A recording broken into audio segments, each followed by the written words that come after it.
Quick review, Lataf Asad Bourbon. So, ano nga ba ang amoy ng isang Asad Bourbon? So, try natin.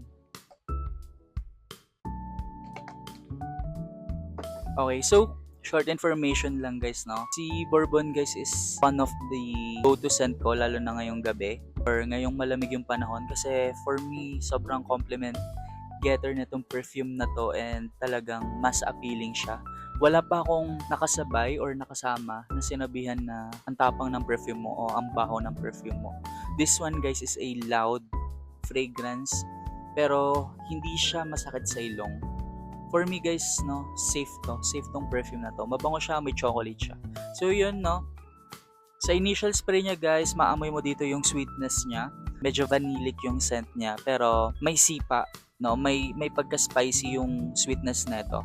Pero upon dry down guys, ayan, doon nalalabas guys yung pagka-chocolatey niya. Hindi siya kaamoy guys nung ano no, nung Axe na chocolate. Medyo malayo siya doon, pero ang bango ng pagka-chocolatey nito. Parang for me guys no, ito yung refined version.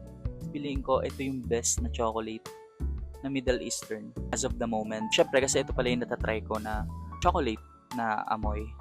So yun guys, going back, this one lasts on my skin for about 8 hours.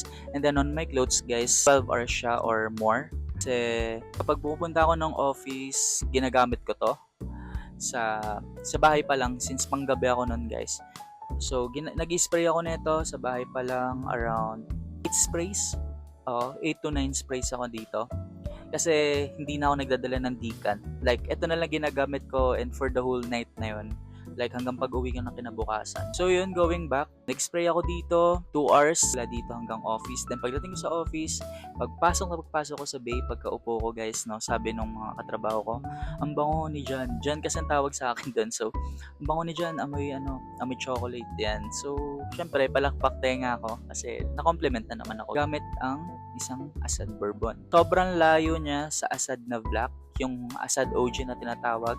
Kasi si Asad OG guys, ang kinakopya niya ay si Savage Elixir, while this one naman guys is the most wanted. The most wanted lang. So yun yung brother ko guys, meron siyang the most wanted perfume. The one with the orange gradient na bottle.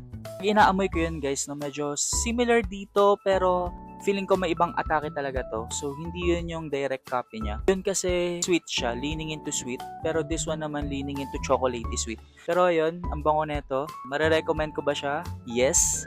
And for me guys, no, blind buy worth ito kasi gaya nga sinabi ko, wala pa akong nakasabay na sinabi na mabaho tong perfume ko or matapang. Sobrang bango nito. Try nyo. Yun lang.